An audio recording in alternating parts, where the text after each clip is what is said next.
अस्सलाम वालेकुम, मैं हूँ साइमा कमल।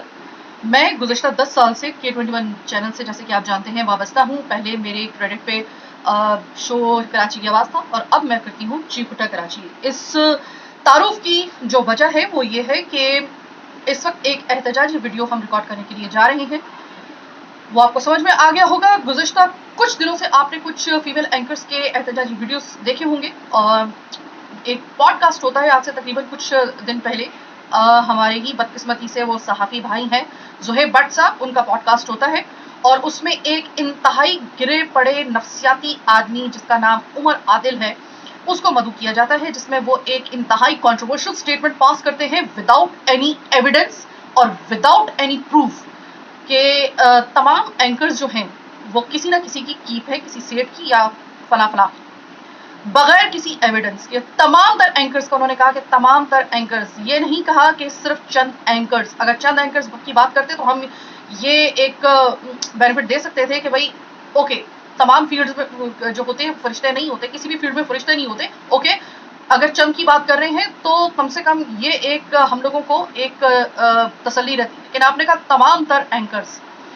अभी तो आपको इंशाल्लाह ताला कानूनी कार्रवाई का सामना करना पड़ेगा उमर आदिल साहब। एक तो आपके नाम के साथ साहब लगाना है या साहिबा लगाना है, एक तो ये बहुत कंफ्यूजन है क्योंकि जिस तरह के आपके एटीट्यूड है और जिस तरीके से आपका उठना बैठना है, कुछ अंदाजा हो नहीं रहा है कि आपके नाम के साथ साहिबा लगाया जाए या साहब लगाया जाए। चूंकि आपका नाम उमर आदिल है, चले मैं आपके नाम के साथ साहब लगा देती हूँ। विदाउट एनी एविडेंस आपने इतना बड़ा स्टेटमेंट पास किया, हाउ डेयर यू। और आपको क्या लगता है कि हम इसको छोड़ देंगे? आपको इस स्टेटमेंट के ऊपर आपको अंदाजा भी नहीं है कि हम किस मुश्किल के साथ, कितने खतरात में इस वक्त। मैं अगर अपनी बात करूं, मैं रोड शो करती हूँ, हलक में हाथ डाल के हम लोग अपनी जान हथेली पर रखकर, हम अपनी जिंदगी का रिस्क लेकर हम लोग किस तरीके से हम काम करते हैं कि हमें किस वक्त कहाँ से धमकी आ जाती है हमें पता ही नहीं चलता। हमें उस वक्त पता चलता है जिस वक्त हमारा कोई नुकसान हो जाता है। हम कभी इसकी कंप्लेन नहीं करते क्योंकि हमारा काम इस किस्म का है। इतनी लड़कियों को मैं जानती हूँ अपनी फील्ड के अंदर कि वो अपने घर का सहारा बनी हुई है, इस फील्ड में रहते हुए, तमाम तर हदूद क़यूद में रहते हुए, वो तमाम तर राह रास्त में चलते हुए वो अपनी हक हलाल की रोजी कमा रही हैं। और आपने उनको ये कहा, तमाम तर ख़वातीन को, कि वो किसी ना किसी की कीप है, किसी ना किसी की रखेल है। मैं जुबान गंग हो रही है ये लफ्ज़ इस्तेमाल करते हुए। लेकिन चूंकि मसला ये है उमर आदिल साहब कि आपका पूरी ज़िंदगी मौज़ूए गुफ्तगू और सब्जेक्ट बाज़ार हुस्न और इससे रिलेटेड सब्जेक्ट रहे हैं, आपके दिमाग में वही भरा हुआ है। अब या तो इस स्टेटमेंट के पीछे दो वजूहात हो सकती हैं, या तो ये कि आप इतने बड़े अटेंशन सीकर हैं कि आप चाहते हैं कि आपको कहीं ना कहीं लाइमलाइट मिल जाए, चाहे आप ऐसा कोई जुमला पास करें कि आपको गर्दन से पकड़कर आपको अदालत तक घसीटा जाए। लेकिन भाड़ में गया भाई, इतना अब जिल्लत हमें भाड़ में गई, अटेंशन तो मिल रही है कम से कम। या तो आपका ये जो है वो मकसद है, या फिर अल्लाह जाने के पता नहीं आपने किसके मंजूर नज़र बनना था, जहाँ पे पहले से कोई एंकर जो थी वो आपको नज़र आ गई तो आपका काम बन नहीं सका है, तो आपने खुन्नस में आकर जो है वो तमाम तर एंकर्स को इसमें रगड़ दिया अपनी ये अपना ये जहर निकालने के लिए।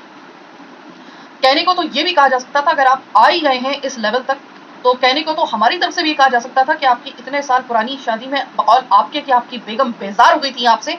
एक तो आपका उठना बैठना आपका अलग से अलग किस किस्म का है, पता नहीं किस वजह से वो बेजार हो गई थी। हम कहने को तो ये बात भी कर सकते हैं, हम ये बिलो द बेल्ट बात नहीं करेंगे। कहने को तो ये बन सकता था आपके इस घटिया किस्म की इस बात के जवाब में हम ये भी कह सकते थे, लेकिन नहीं कहेंगे, आपसे कानूनी जुबान में बात होगी। रही बात इस पॉडकास्ट को मुरतब करने वाले बदकिस्मती से हमारे अपने भाई ज़ुहैब भट्ट साहब, आपने प्रेस्टीजियस चैनल से काम किया है, उम्मीद नहीं थी आपसे, तवक्को नहीं थी आपसे। काश आपकी जगह पर एक खरा सहाफ़ी सैयद अली हैदर होता तो आपको पता चलता कि वो कैसे इस शख्स को एट द स्पॉट वो शट अप कॉल देता है। ये किस तरीके से रिकॉर्डेड शो मैं भी करती हूँ, मेरे शो में भी अवाम गुस्से में आकर किसी भी किस्म की लैंग्वेज इस्तेमाल कर सकती है, कोई भी बात कर सकती है। लेकिन मुझे पता है कि मेरे पास ये कम से कम एक फ्री हैंड होता है कि मैं उसको एडिट करके वो चीज़ ना चलाऊँ जो किसी के लिए दिल आज़ारी का सबब बने या कोई कॉन्फ्लिक्ट का सबब बने। लेकिन आपने वो चलने दिया अपने पॉडकास्ट में। आप बाद में 1000 आप सीखिए ज़रा सैयद अली हैदर से, वो ख़ानदानी बंदा भी है और एक जेन्युइन सहाफ़ी भी है। वो देखो उसकी पॉडकास्ट में कभी वो जाके देखता और ये बात करके देखता, फिर देखते वो क्या करता। लेकिन आपने नहीं किया क्योंकि सिर्फ चंद लाइक्स आपको चाहिए था, आपको आपके यूट्यूब के चैनल को मोनेटाइज करवाना था, चाहे इसके लिए आप जानते बूझते भी कि आपके साथ काम करने वाली खवातीन कितनी मेहनत के साथ और कितनी डेडिकेशन के साथ काम करती हैं। इसके बावजूद आपने वो चलने दिया। اور آپ نے اس کو اپنے پوڈ کاسٹ کا حصہ بنایا ریکارڈڈ ہونے کے باوجود. بعد میں آپ 1000 توجیحات پیش کرتے رہے. مائی فٹ. آپ کو کہلانے کا تو حق نہیں ہے کہ آپ کو صحافی تو نہیں ہونا چاہیے تھا. یہ ایک تو پوڈ کاسٹ پتنی کیا بلا کھل گئی ہے. ہر ایرا غیرہ نتھو خیرہ اٹھ کے کسی نہ کسی ایسے خردماغ کو بلاتا ہے اور اس کے بعد وہ کوئی ایسا کنٹروورشل ایک سٹیٹمنٹ پاس کرتا ہے اپنی لائم لائٹ میں آنے کے لیے کہ کسی کی عزت کی دھجیاں اڑ جاتی ہیں. پتنی کتنی لڑکیوں کو میں جانتی ہوں کہ وہ اپنے گھر کا سہارا ہیں. ان کے گھر والوں کے ہاتھ جوڑ جوڑ کے ہم نے ان سے کہا کہ وہ ٹیلنٹڈ بچی ہے, اس کو آنے دیں اس فیلڈ کے اندر. لیکن آج آپ نے ان کے راستے بند کر دیے اپنی اس گھٹیا سوچ کی وجہ سے. شیم